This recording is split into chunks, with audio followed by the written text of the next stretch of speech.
Om Jnanatimirandasya Jnananjana Shalakaya Chakshurmitam Yena Tasmai Shri Guruve Namah.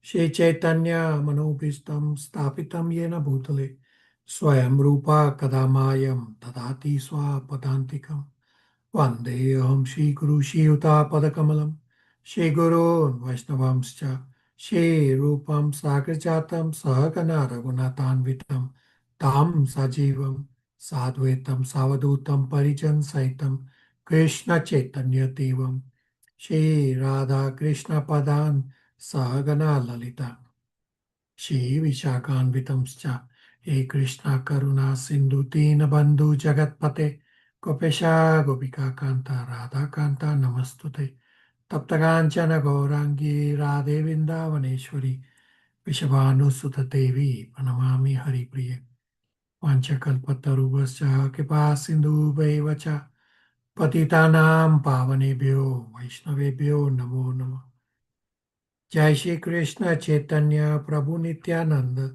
Shri Advaita Gadadhar Shri Vasadi Gaur Bhakta Vrinda Hare Krishna Krishna Krishna Hare Hare Hare Rama Rama Rama Hare Hare Om Namo Bhagavate Vasudevaya Om Namo Bhagavate Vasudevaya Om Namo Bhagavate Vasudevaya. Hare Krishna, thank you all for coming to read and discuss Srila Prabhupada and Krishna's instructions, and thank you in advance for taking the responsibility to apply these teachings in your lives. Today, we are going to revise Srimad Bhagavatam, Canto 5, Unit 21, which covers chapters 1, 2, and 3, where you all devotees will be doing your respective presentations. Start with Mother Jija for Canto 5, Chapter 1, the first half.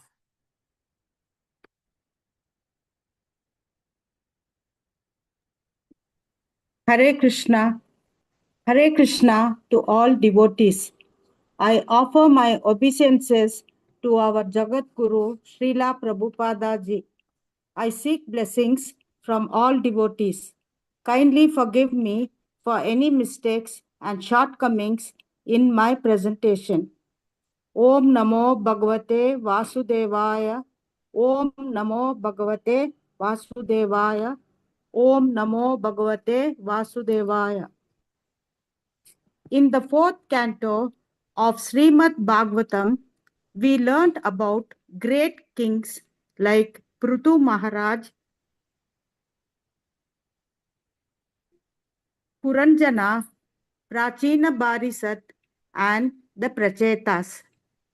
In Canto 5, we start with the activities of Priyavrata and how he was convinced by Lord Brahma to become the ruler of the universe. Priyavrata was the son of Swayambhava Manu and grandson of Lord Brahma. Priyavrata's spiritual guru was Sri Narada Muni, who had advised him not to enter household life and get entangled in material affairs. Narada Muni had taught Priyavrata to engage his mind in spiritual activities called Brahma Satra, or meditating upon the Supreme Lord always. Since there was no suitable kings after the Prachetas, Swayambhuva Manu went to Gandhamadana hill to bring back his eldest son Priyavrata, who was meditating there. Lord Brahma is called Bhagavan because Brahma carries the Supreme Lord Sri Krishna in his heart and executes the order of Sri Krishna. Lord Brahma is the secondary creator of the universe and was born directly from Vishnu. So Lord Brahma is called Atmayoni, Lord Brahma, who was the grandfather of Priyavrata, was determined that Priyavrata ruled the universe. So Lord Brahma descended from Brahmaloka, accompanied by great sages like Marishi, Atreya, and Vashishta. Lord Brahma explains reasons as to why Priyavrata must rule the universe. The reasons are: one must accept with faith what Lord Sri Krishna gives us.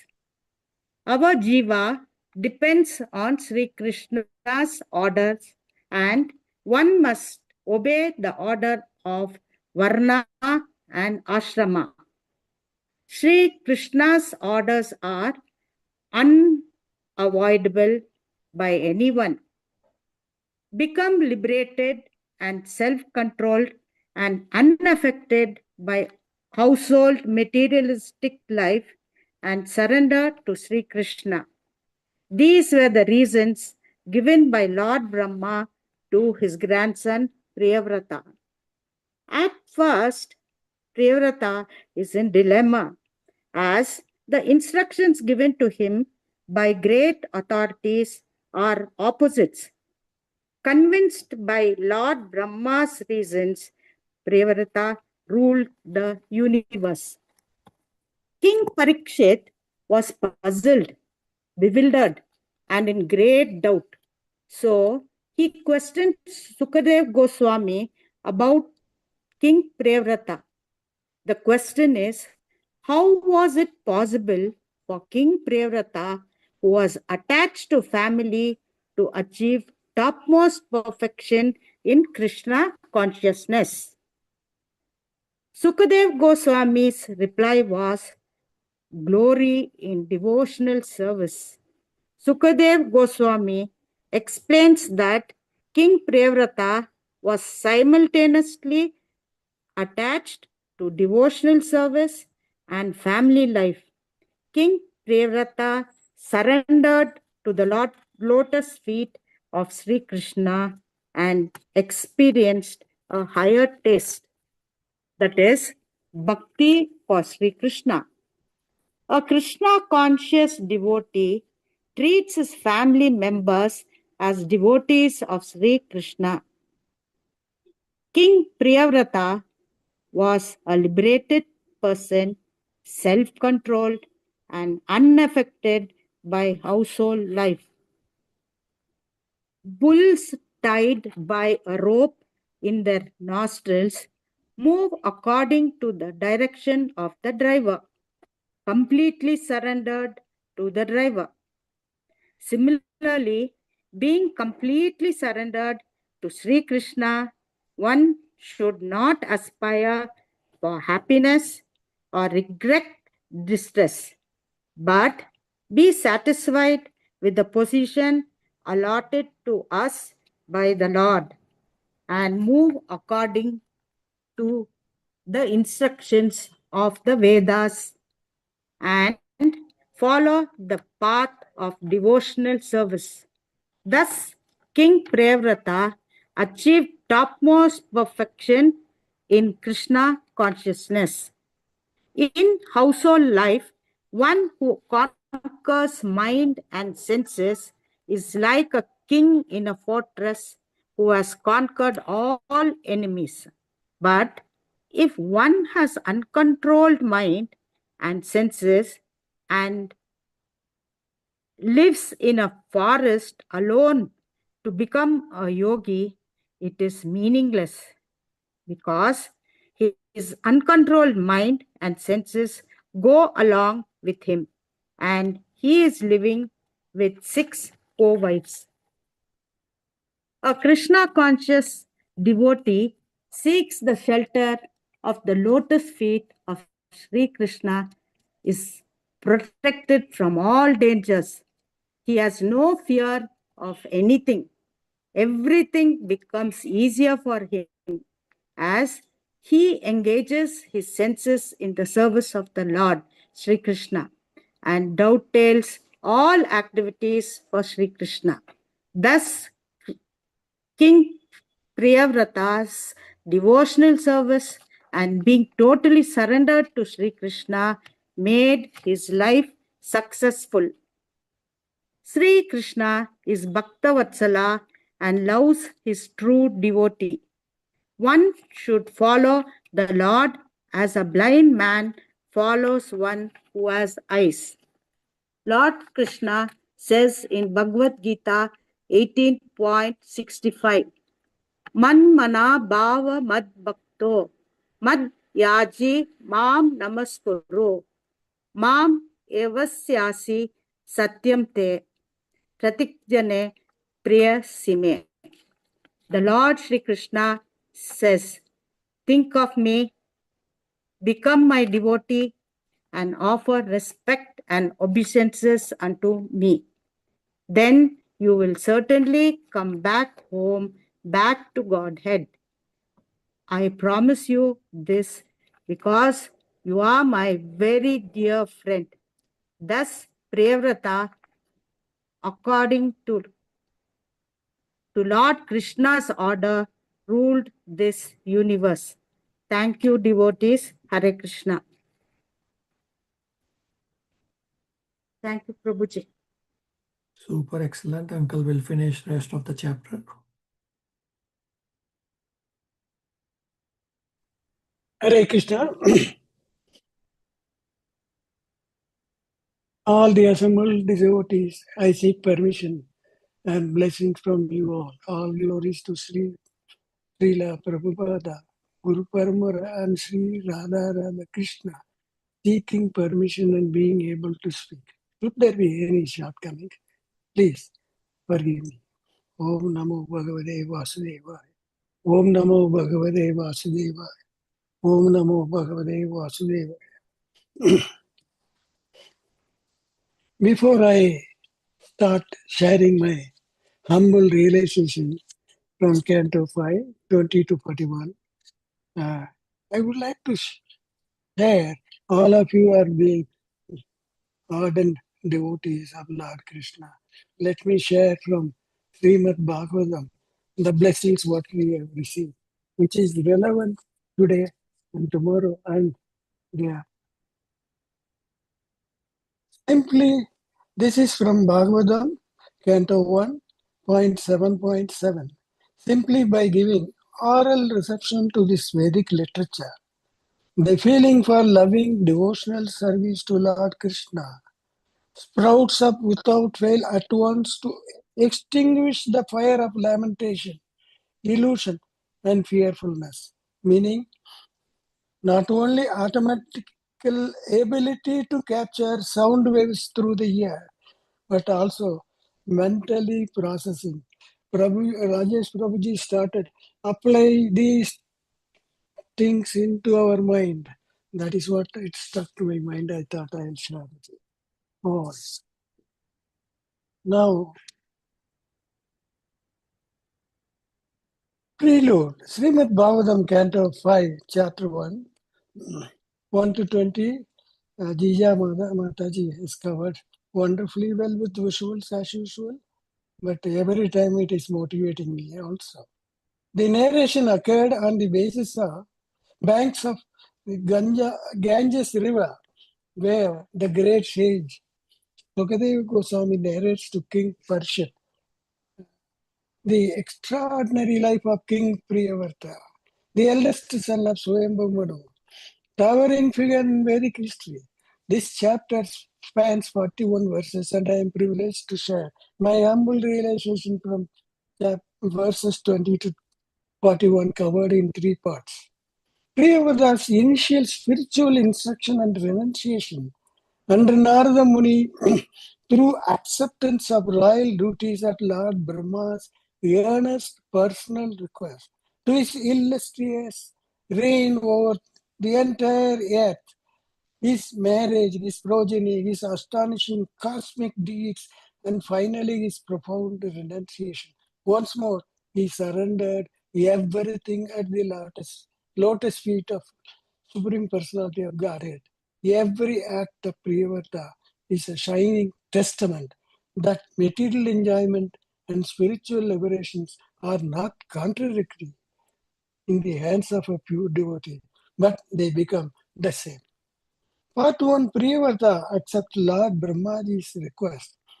Prince Priyavrta, a Mahabhagavata, by the grace of the Lord, conferred as Bhagavan, being a pure devotee, considers himself a servant of the Lord, and under the guidance of the great sage Narada Muni, has attained a high level of transcendental knowledge and devotional attachment. No desire to rule, he sought only the shelter of the Lord's lotus feet. Yet, Lord's arrangement is often beyond the calculation of even the greatest devotees. Everything is under the control of Supreme Personality of Godhead. Just as a bull is controlled by a rope tied to its nostrils, it moves strictly as per the direction of the driver. However, Lord Brahma personally approached Priyavrta with a divine request that he rule the universe for its proper order and maintenance for the welfare of all living beings, as ordered by the Supreme Lord. At this point, Priyavrta faces the dilemma and profound transition, yet understands that the will of the Supreme Lord is expressed through Brahmaji and humbly bows his head and accepts the order without personal motive. Acceptance is not ambition, but it is a surrender to elevate the role of rulership into devotional service, which becomes a spiritual practice. Proper governance is also the purest form of spiritual service to God. Part 2, Priyavrta's rule, marriages, descendants, and wonderful activities. Priyavrta becomes the universal emperor.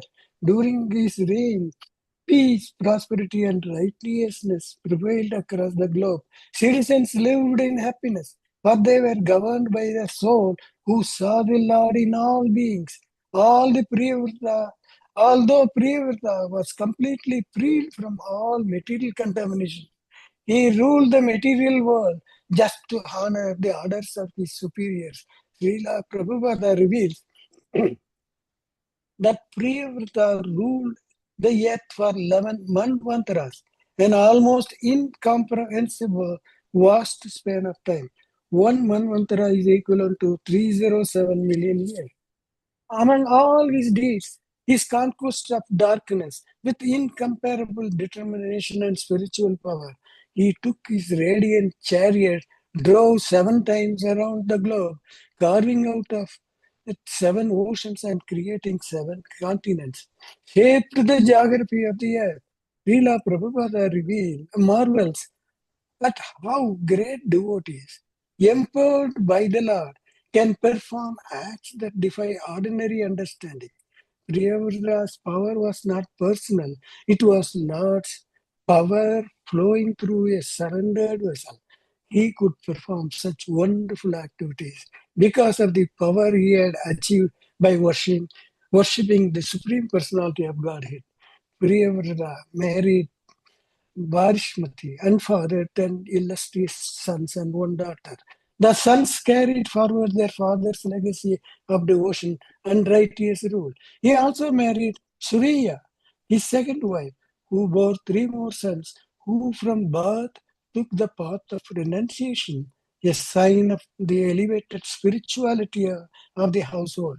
His family life was not an obstacle to spirituality, it was an extension of it. His sons became kings and renunciants, like both the forms of service to the Lord. Part 3, Priyavrata's repentance and renunciation. After many years of powerful and glorious rule, Priyavrata begins deep introspection. Despite his total surrender to the great saint Narada and is on the path of Krishna consciousness, he had somehow become entangled in material activities. Thus his mind became restless and he began to speak a spirit of renunciation. He recognized the subtle truth. Even divinely sanctioned material duties can subtly distract the soul from pure devotion. This realization awakens humility and repentance that true fulfillment lies beyond material achievements. Priyavrata criticizes himself or how condemned he was because of his sense gratification, which is exactly like a covered well and dancing like a monkey in the hands of his wife. He reawakened to his senses by the mercy of the Supreme Personality of Godhead. He gave up everything and completely renounced all attachments. He cried out from the depths of his heart. His repentance was his final purification. This is not frustration, it is awakening, where even duty is transferred in favor of pure devotional absorption. Priyavrta does what his heart had always loved to do. Srila Prabhupada writes with a deep feeling that Priyavrta is the perfect example of the ideal Vanashram Dharma, not escape from life, but life fully lived in the Lord's service, followed by return to one's eternal home. Message for all of us. Priyavrta's entire life teaches us to engage fully, serve completely, and surrender ultimately. That is the perfection of human existence. Hare Krishna. Also super excellent. One clarification that Priyavrata ruled for 11 Arbuda years. One Arbuda is 100 million years. So it's not in terms of mantra, it's 11 Arbuda years. Rest of the presentations for both are super excellent. Any questions, comments, realizations for the presenters? Hare Krishna Prabhu. Super excellent presentation by both Jija Mother and by Uncle. And Jija Mother's illustrations, as always, is very helpful in making us understand the summary properly. Thank you.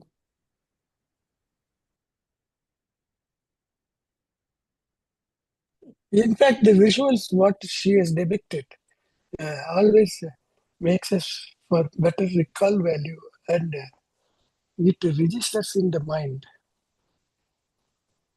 Absolutely correct.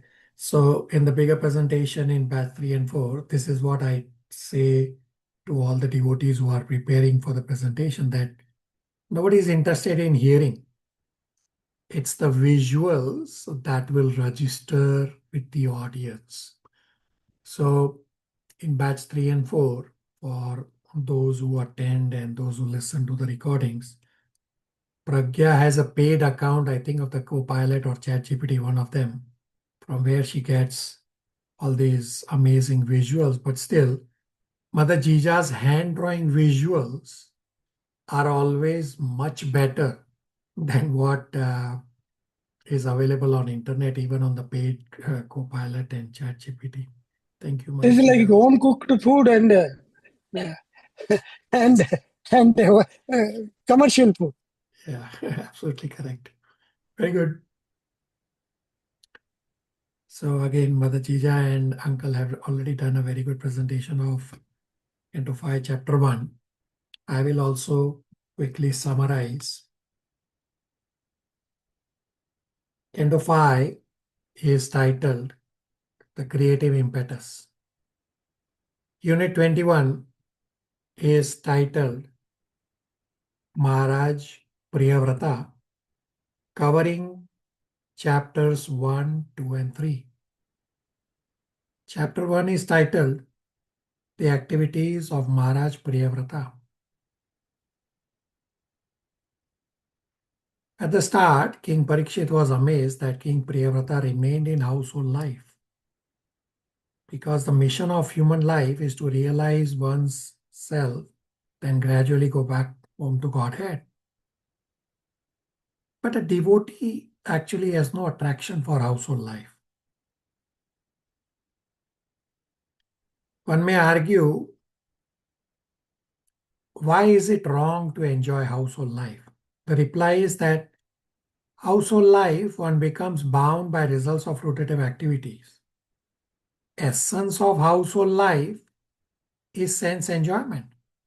And as long as one's mind is caught up in working hard for sense enjoyment, one becomes bound by reactions of fruitive activities. So this ignorance of self-realization is the greatest defeat in human life. Human form of life is specially meant for getting out of bondage of fruitive activities. But as long as one is forgetful of this life's mission, he acts like an ordinary animal focused on eating, sleeping, mating, and defending.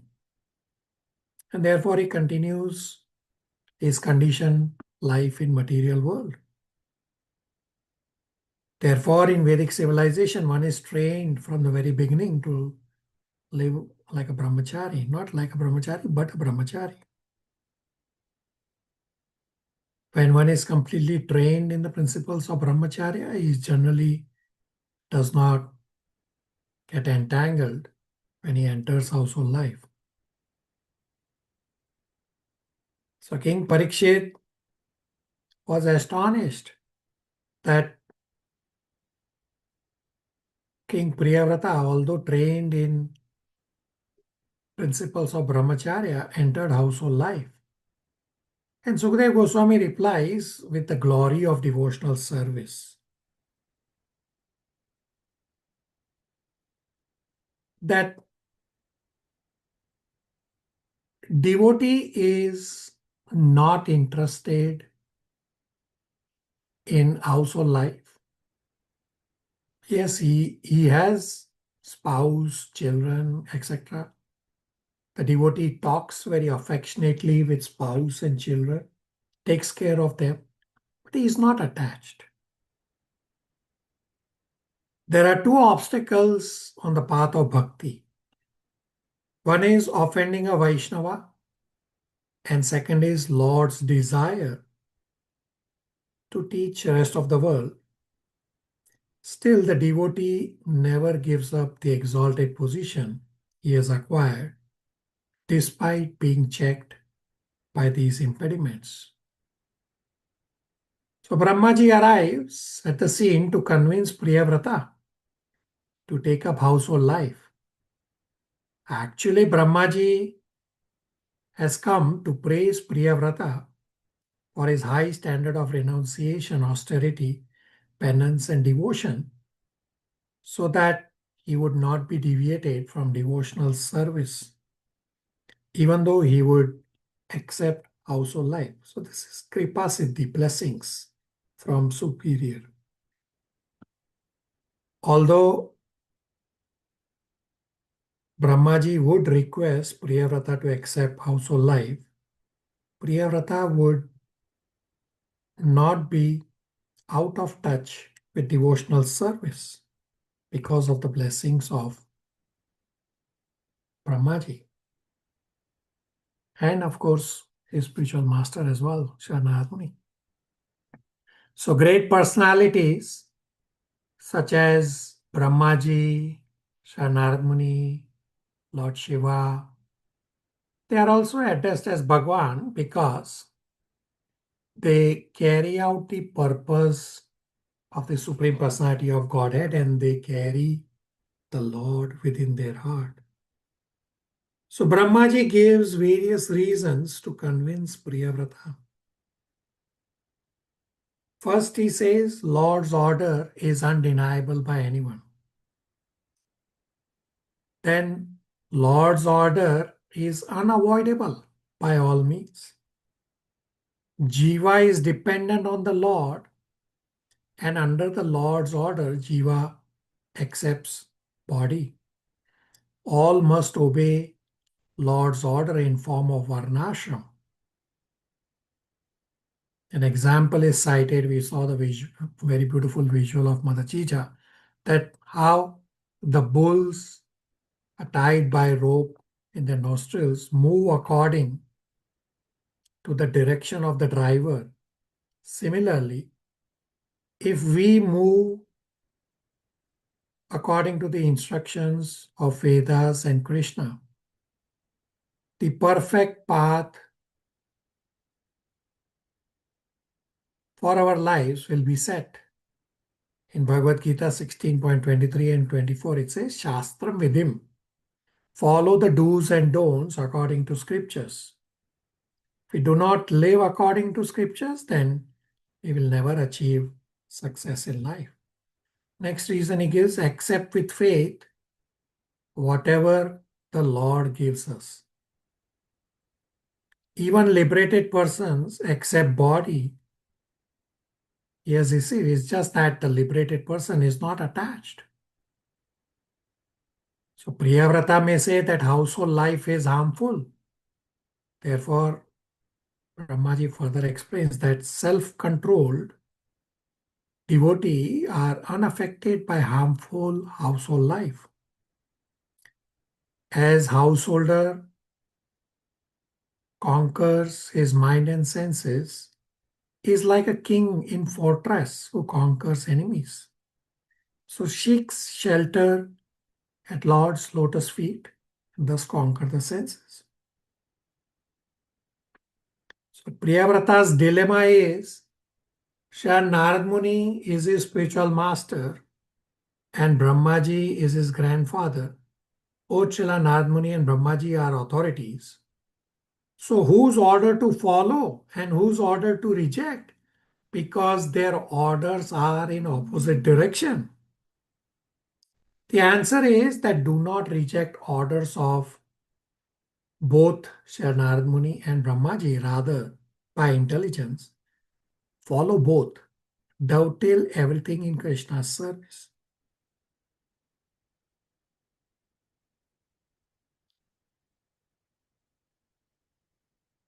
Since both Sri Narad Muni and Brahmaji are authorized to give instructions, Priyavrata should neglect neither of them.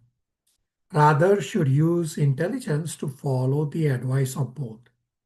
To solve this dilemma, Srila Rupa Goswami has given a clear conception of intelligence that material affairs should be accepted without attachment and everything should be dovetailed in service of the Lord. This is real intelligence. Becoming a family man or king in the material world is not harmful if one accepts everything for Krishna's service. So Priyavrata is convinced and he accepts Lord Brahmaji's request. Priyavrata ruled the universe for 11 Arbuda years, which is 11 times 100 million years under Lord's order. Priyavrata's sons, Kavi, Mahavira, and Savana, they are in Paramahamsa ashram. They control their senses. They fix their mind on lotus feet of Vasudeva. They became advanced in devotional service and they could directly perceive the Lord. So Priyavrata's chariot divided the universe in 7 islands. And Parikshit Maharaj later on in Canto 5 is going to inquire about the dimensions of these divisions. And in response, later in Canto 5, Sukadeva Goswami will describe the horizontal and vertical structure of the universe. Now, question will become that how could Priyavrata do all this? All this is because the devotee's power is not astonishing.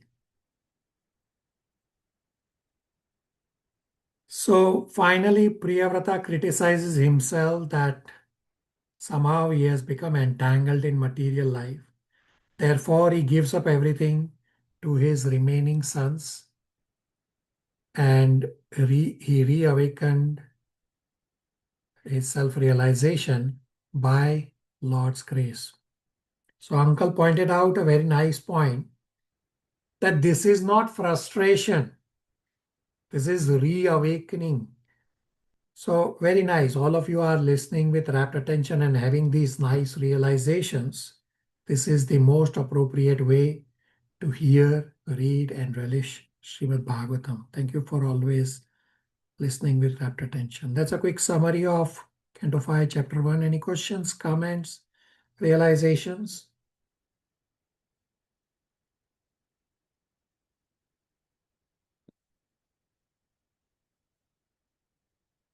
All right, chapter 2, we will hear from Sridhar Prabhu. I'll play his recording.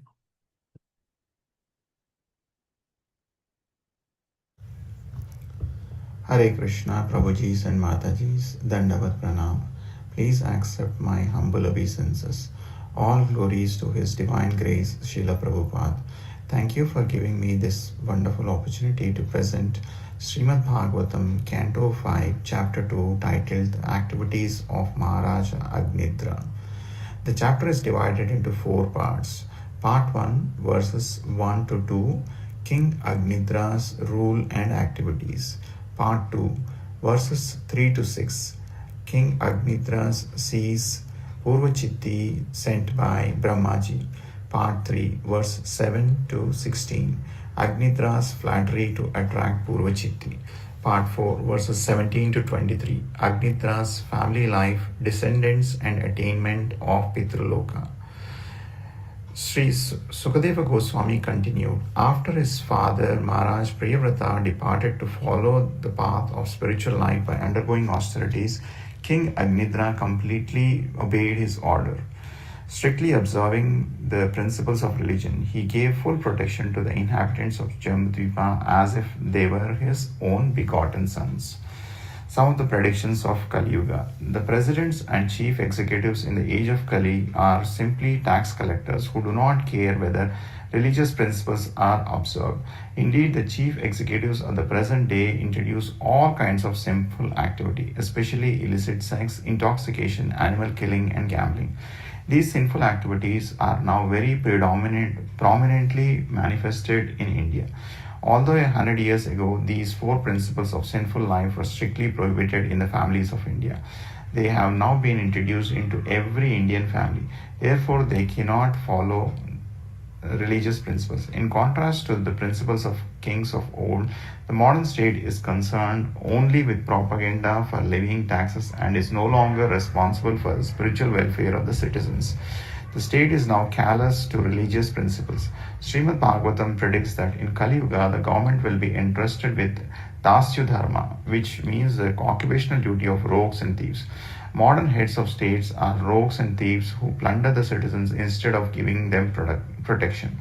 Rogues and thieves plunder without regard for law. But in this age of Kali, as stated in Srimad Bhagavatam, the lawmakers themselves plunder the citizens. The next prediction to be fulfilled, which is already coming to pass, is that because of sinful activities of the citizens and the government, rain will become increasingly scarce. Gradually, there will be complete drought and no production of food grains. People will be reduced to eating flesh and seeds, and many good spiritually inclined people will have to forsake their homes because they will be too harassed by drought, taxation, and famine. The Krishna consciousness movement is the only hope to save the world from such devastation. It is the most scientific and authorized movement for the actual welfare of the whole human society.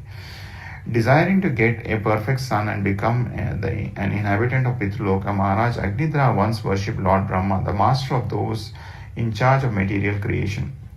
He went to a valley of Mandara hill, where the damsels of the heavenly planets come down to stroll. There he collected garden flowers and other necessary paraphernalia and then engaged in severe austerities and worship. Understanding his desire, Lord Brahma sent a celestial girl named Purvachitti to Agnidra's hermitage. After dressing herself very attractively, she presented herself before him with various feminine movements, and Agnidra was naturally attracted to her. The girl's actions, expressions, smile, sweet words, and moving eyes were fascinating to him. Agnidra was expert in flattery. Thus he attracted the celestial girl, who was pleased to accept him as her husband.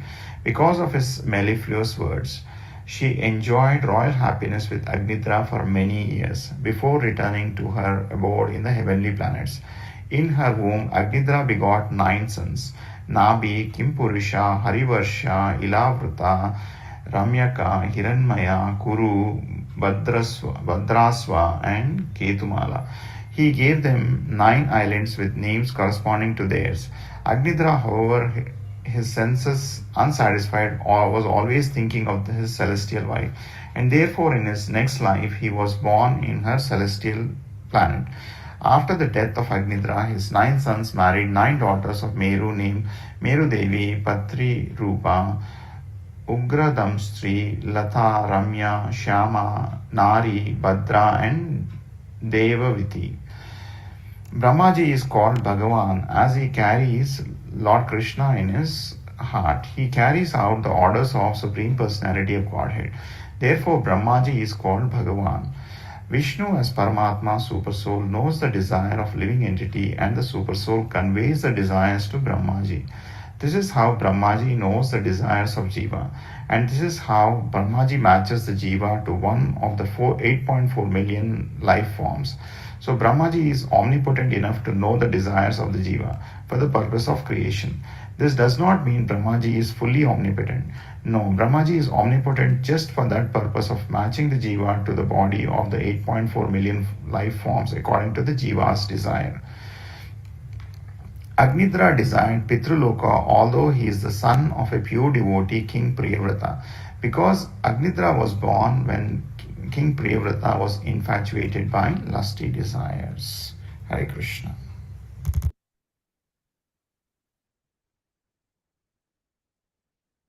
Any questions, comments, realizations for Srila Prabhu?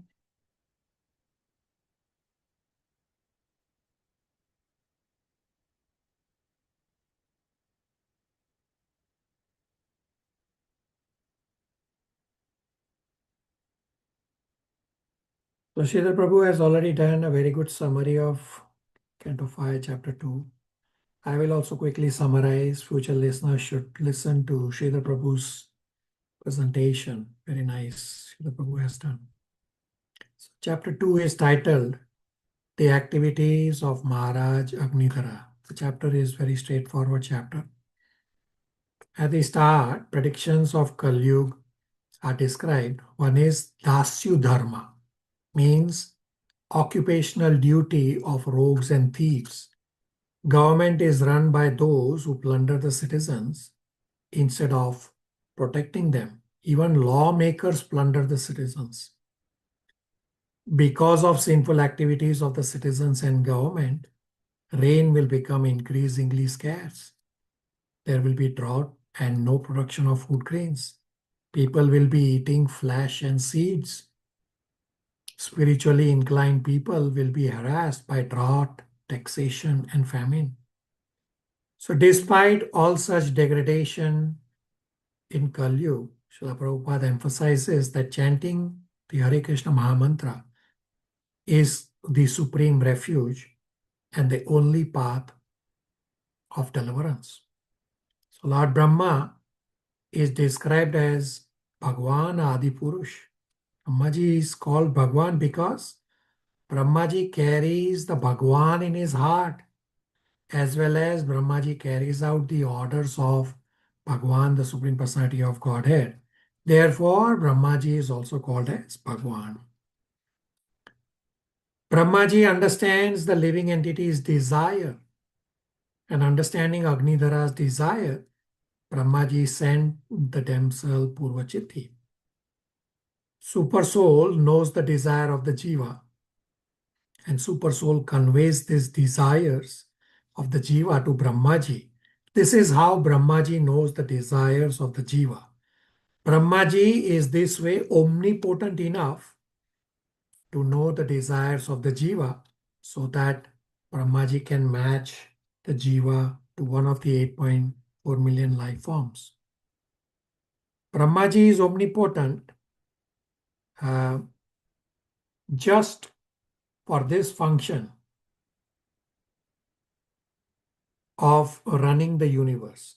Brahmaji is not fully omnipotent.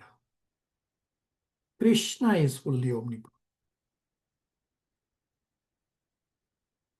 So Agnidhara is attracted to Purvachiti and he tries to flatter her. So Agnidhara's then family life with Purvachiti is described. They had 9 sons.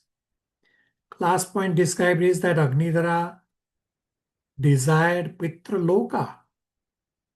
even though he is son of pure devotee, Vaishnava, Priyavrata, because Agnidhara was born when Priyavrata was infatuated by lusty desires. So this is the learning from this chapter, that one should follow Garbhadan Samskar while procreating for the benefit of the soul coming in the mother's womb. And why we read this chapter number 2 is because the various personalities described are all connected to Krishna Katha. That's a quick summary of chapter 2. Any questions, comments, realizations?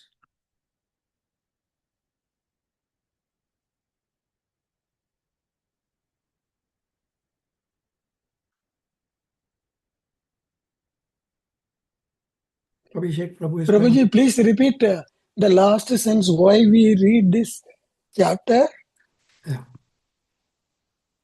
Why we read this chapter, the first learning is to follow Garbhadan Samskar while procreating for the benefit of the soul coming in the mother's womb. And because the various personalities are all connected to Krishna Katha. Thank you. Abhishek Prabhu is going to present chapter 3.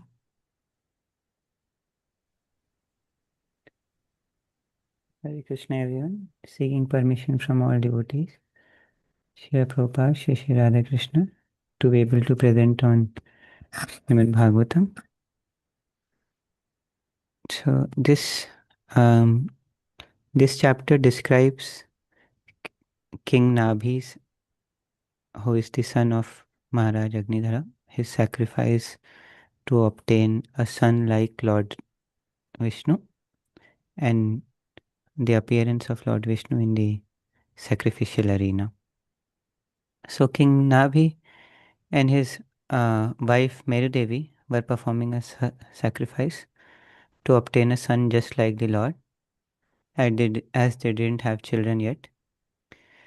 They were observing the 7 rules of prescribed duties and sacrifices to please the Lord, like sacrificing things which are personally pleasing, observing the rules of time and place, offering prayers, pleasing Brahmanas, and so on. It should be noted that even though these principles allow us to receive mercy of Lord, as we are increasing our surrender by following these rules, Lord is actually pleased by our devotion. So none of these processes can make the Lord appear, but being pleased by devotional service out of his causeless mercy, Lord appears before the devotees. So in this sacrifice, Lord Vishnu appears, and the priests offer him various prayers. So the beautiful Lord is present before everyone's eyes. He is decorated with fresh forest garlands, and priests are offering heartfelt prayers, seeing the display of Lord's causeless mercy. The priests also felt regretful in trying to appease the Lord by this official sacrifice. Lord is pleased with devotion and not with our opulent offerings, because there is no scarcity of opulences for him.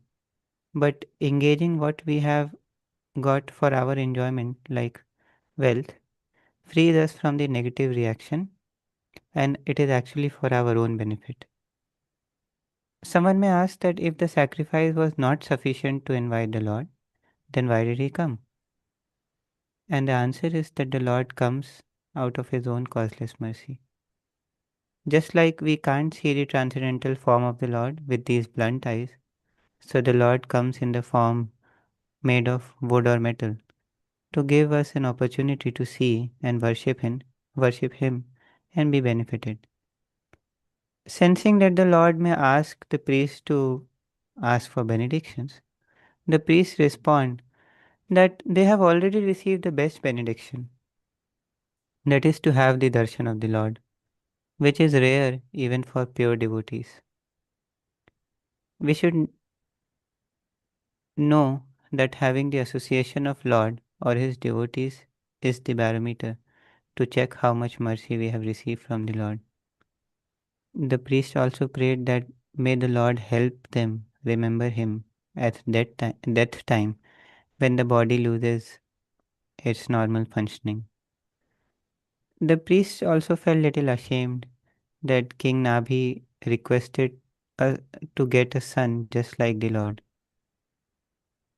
because this is like going to the king, going to the ruler of a place and asking for a few morsels of grain when the king can give much more. Similarly, asking any petty material desires to the Lord is a very small thing.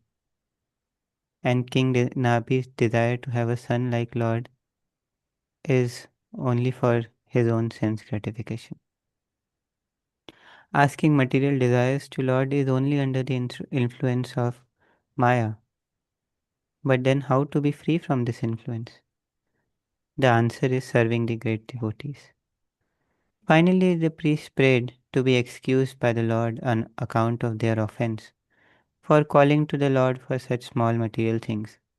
But the Lord is so kind that he still reciprocates. Now, the Lord is pleased by the prayers of the truthful Brahmana, who are always very dear to him. Thus there is the prayer mantra for Lord Krishna. Namo Brahmane Devaya Go Brahmane Hitaya Cha. He is always the well-wisher of sages. Being one without a second, the Lord responds that it is not possible to have a son like him, because there is no one else like him. No one is equal to or greater than him. So the Lord gives the benediction that he himself will expand by his energy and come as the son of the king and his wife. Thus the Lord appears as Rishabdev, son of Maharaj Nabhi, to teach the principles of religion to the world. Thank you for this opportunity to present. Please forgive me if there were any mistakes. Hare Krishna. Also super excellent. Any questions, comments, realizations for Abhishek Prabhu? Prabhuji, I seek one clarification. You have prayed for the benediction of a son like me for King Nami, but this is very difficult to obtain. Since I am the Supreme Person without a second, and since no one is equal to me. In this stage, actually what Lord means by that, Prabhuji, according to you? Sorry, what's your inquiry? My inquiry is, you cannot, it is difficult to obtain. God will give to the pure devotee whatever they desire, correct? Not materially, except devotional service, yes. But generally, whatever they desire, if it is legitimate, God, sorry, if there are such benediction, isn't it? This is what I am little not understanding in this translation. Abhishek Prabhu, you want to try to answer? Hare Krishna Prabhuji. If I understand your question correctly, why did the Lord say that it is not possible to fulfill this desire of King Nabhi? At Yeah, least verbatim, is because the king desired that they should have a son like the Lord. So it should be someone who is other than the Lord, not the Lord himself, but that other personality should be like the Lord. And Lord Krishna says, and it is also a fact, that there is no other personality who can be like the Lord, because Lord is one without a second. That is, there is no second personality who is anywhere close to the Lord. So even for Lord himself, it is impossible to fill the desire. The only way to fulfill the desire is that to have a personality like himself is he himself. So he desires to come as he fulfills the desire by becoming the Son. This is my understanding. Fine. It is very nice. Not like him, but himself. That is the crux of the matter. Thank you, Prabhu. Abhishek Prabhu, thank you for correctly answering. And after we finish discussing this chapter 3, I will answer inquiries. So there's an inquiry about how do you understand Lord appearing, very much similar to what Uncle is asking. And we'll read verses from Bhagavatam that this is Lord's causeless mercy. So we'll get further answered when we reach inquiry number 2 today, very soon. And Uncle can bring up his question again if it doesn't further satisfy you. Although Abhishek Prabhu has correctly answered. All right, Abhishek Prabhu has already done a very good job like the other presenters. Everyone should listen to Abhishek's presentation. I will also quickly summarize. Chapter 3 is titled Rishabdev's Appearance in the Womb of Merudevi, the wife of King Nabi. So Lord Vishnu appears in King Nabi's sacrifice. The actual reason for Lord's appearance is Lord is Bhakta Vatsal, very affectionate to his devotees. Lord appeared before Nabi, who worshipped Lord with great faith and devotion. And this doing sacrifices, that is secondary. Devotion is the primary cause for Lord's appearance. There are 7 ways to obtain mercy of the Lord. One is sacrifice valuable things or eatables. The place should be appropriate. The time should be appropriate. You chant the appropriate mantra. The priest should be present. Charity to the priest should be given. And follow the regulative principles.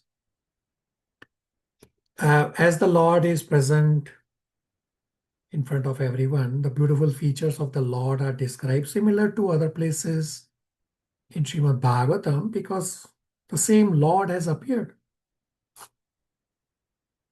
Then the prayers are offered by the priest that we are servants. You, O my Lord, are transcendental. Chanting your glories is auspicious.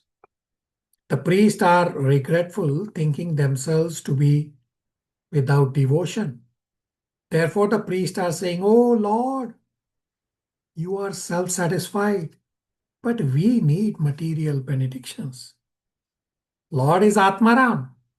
Lord does not need anything. So the purpose of gorgeous arrangements for the Lord are actually meant for our benefit.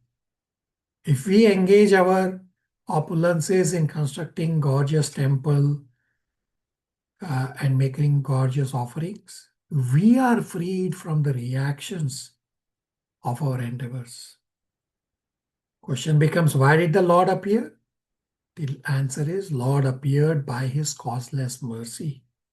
And the similar causeless mercy is Lord appearing in the Archa Vigra form. The priests point out to the rarity of Lord's darshan, even for elevated sages. The priest asked for a benediction to remember the Lord and point out Nabi's foolish desire of desiring a son like the Lord instead of wanting the Lord as the son. The priests reveal the reason for Nabi having this material desire is because he is not associated with great devotees. So devotee association is emphasized in these prayers by the priest, that unless one worships the lotus feet of devotees, it is very difficult to conquer Maya. Devotion is emphasized in these prayers and not just performing some rituals. So Lord is pleased and Lord gives the benediction. So the Lord cannot find anyone equal to him. So the Lord says, I shall personally expand myself into a plenary portion, Rishabdev, and appear as the son of Nabi. That's a quick summary of chapter 3. Any questions, comments, realizations?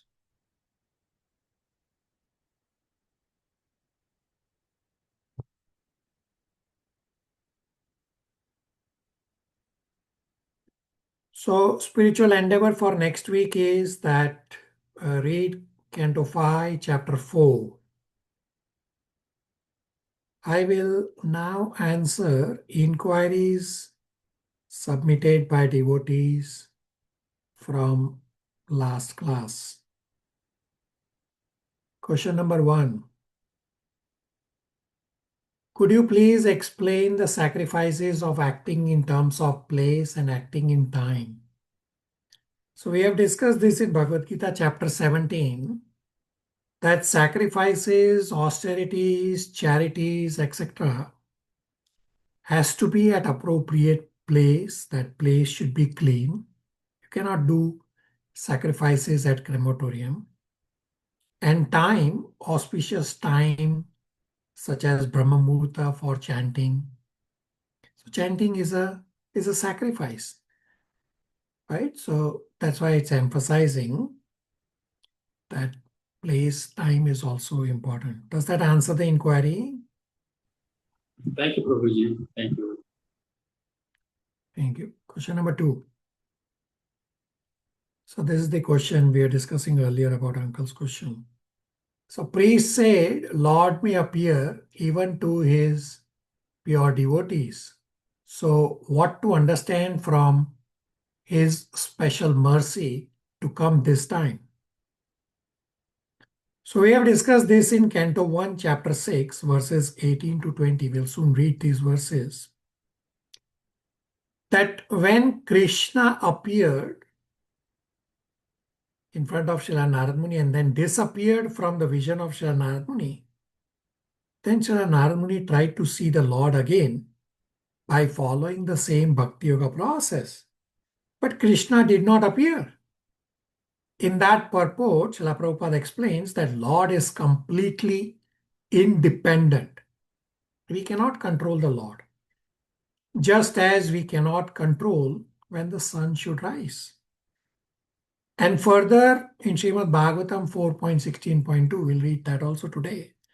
Same point is explained with the word Atma Mayaya.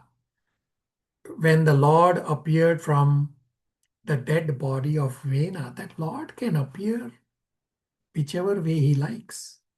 He is completely independent. So let's read Srimad Bhagavatam, Canto 1, Chapter 6, verses 18, 19, 20, translation and purport. Shivangi, I have it on screen.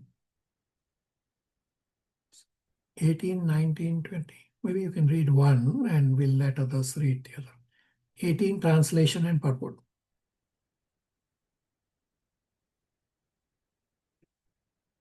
Shivangi. Hare Krishna. Translation. The transcendental form of the Lord, as it is, satisfies the mind's desire and at once eases all mental income. Upon losing the form, I suddenly feel perturbed, as is usual when one loses that which is desirable. Perfect. That the Lord is not formless is experienced by Narada Muni, but his form is completely different from all forms of our material experience. From the whole duration of our life, we go on seeing different forms in the material world, but none of them is just apt to satisfy the mind, nor can any one of them banish all disturbance of the mind.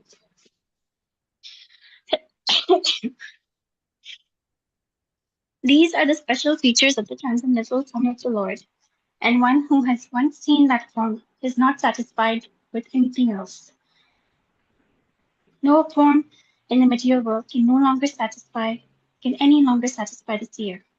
That the Lord is formless or impersonal means that he has nothing like a perpetual form and is not like any material personality. As spiritual beings, having eternal relations with that transcendental form of the Lord, we are, life after life, searching after that form of the Lord, and we are not satisfied by any other form of material appeasement. Narada Muni got a glimpse of this, but having not seen it again, he became perturbed and stood up all of a sudden to search it out. When we desire life after life, what we desire life after life was obtained by Narada Muni, and losing sight of him again was certainly a great shock for him. Meditation. Shalini 19 translation purport. Hare Krishna. Translation. I desired to see again that transcendental form of the Lord, but despite my attempts to concentrate upon the heart with eagerness to view the form again, I could not see him any more, and thus dissatisfied, I was very much aggrieved. Purport. There is no mechanical process to see the form of the Lord. It completely depends on the causeless mercy of the Lord. We cannot demand the Lord to be present before our vision, just as we cannot demand the sun to rise whenever we like. The sun rises out of his own accord, so also the Lord is pleased to be present out of his causeless mercy. One should simply wait the opportune moment and go on discharging his prescribed duty in devotional service of the Lord. Narad Muni thought that the Lord could be seen again by the same mechanical process which was successful in the first attempt, but in spite of his utmost endeavor, he could not make the second attempt successful. The Lord is completely independent of all obligations. He can simply be bound up by the tie of unalloyed devotion. Nor is he visible or perceived by our material senses. When he pleases, being satisfied with the sincere attempt of devotional service, depending completely on the mercy of the Lord, then he may be seen out of his causeless accord. Hare Krishna. We'll come back to verse 19. Chandran Prabhu, 20 translation and purport. Hare Krishna. Translation. Seeing my attempts in the lonely place, the personality of Godhead, who is transcendent to all mundane description, spoke to me with gravity and pleasing words, just to mitigate my grief. Purport. In the Vedas, it is said that God is beyond the approach of mundane words and intelligence, and yet, by his causeless mercy, one can have suitable senses to hear him or to speak to him. This is the Lord's inconceivable energy. One upon whom his mercy is bestowed can hear him. The Lord was much pleased with the Narada Muni, and therefore the necessary strength was invested in him, so that he could hear the Lord. It is not, however, possible for others to perceive directly the touch of the Lord during the probationary stage of regulative devotional service. It was a special gift for Narada. When he heard the pleasing words of the Lord, the feelings of separation were to some extent mitigated. A devotee in love with God feels always the pangs of separation and is therefore always enwrapped in transcendental ecstasy. Hare Krishna. Right, so in verse 19, we clearly read, Prabhupada says, that Lord comes by his causeless mercy. We cannot demand. We simply have to wait for an opportune moment and continue discharging our prescribed devotional services. So similarly, right now also, the Lord appearing as son of Nabi Rishabdev is also by his causeless mercy. And we'll also read 4.16.2. Abhishek Prabhu, faster pace, 4.16.2 translation purport, that how Krishna appeared from the dead body of Vena. Translation. The reciters continued, Dear King, you are a direct incarnation of the Supreme Personality of Godhead, Lord Vishnu, and by his causeless mercy you have descended to this earth. Therefore, it is not possible for us to actually glorify your exalted activities. Although you have appeared through the body of King Vena, even great orators and speakers like Lord Brahma and other demigods cannot exactly describe the glorious activities of your lordship. Purport. In this verse, the word Maya means by your causeless mercy. The Mayavadi philosophers explain the word Maya as meaning illusion or falseness. However, there is another meaning of Maya, that is causeless mercy. There are two kinds of Maya, Yogmaya and Mahamaya. Mahamaya is an expansion of Yogmaya, and both these Mayas are different expressions of the Lord's internal potencies. As stated in Bhagavad Gita, the Lord appears through his internal potency, Atma Maya. We should therefore reject the Mayavadi explanation that the Lord appears in a body given by external potency, the material energy. The Lord and his incarnation are fully independent and can appear anywhere and everywhere by virtue of the internal potency. Although born out of the so-called dead body of King Vena, King Prithvi was still an incarnation of the Supreme Personality of Godhead by the Lord's internal potency. The Lord can appear in any family. Sometimes he appears as a fish incarnation, Matsya Avatar, or a boar incarnation, Varaha Avatar. Thus, the Lord is completely free and independent to appear anywhere and everywhere by his internal potency. It is stated that Ananta, an incarnation of the Lord who has unlimited mouths, cannot reach the end of his glorification of the Lord. Although Anant has been describing the Lord since time immemorial. So, what to speak of demigods like Lord Brahma, Lord Shiva, and others? It is said that Lord is Shiva Virinchi Nutam, always worshipped by demigods like Lord Shiva and Lord Brahma. If the demigods cannot find adequate language to express the glories of the Lord, then what to speak of others?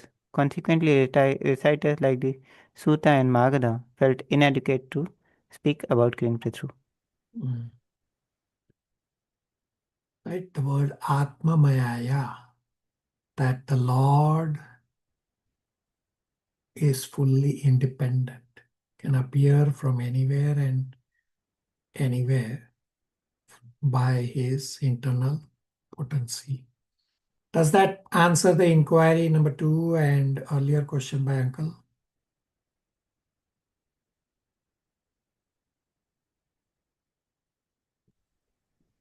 Yes, Prabhuji. Moral of the story. The Lord, by his causeless mercy, will appear when he desires. Correct. And if you are anticipating and getting disappointed if he doesn't appear at all, that is not right. Yeah, That you is just the have to message. wait. We read in 1.16.19 that Prabhupada says, you just wait for an opportune moment. Continue doing your devotional services. And when the Lord will be satisfied by your devotional service, he will appear. Thank you. Shalini Gopal. Hare Krishna Prabhu. Just one more thing regarding chanting, the stages of chanting Prabhu. As we continue our chanting, we reach a stage. First, we can see the form of the Lord. Then we see the abode of the Lord. Then we see the pure pastimes of the Lord. And the last is we actually participate in the pastimes, Prabhu.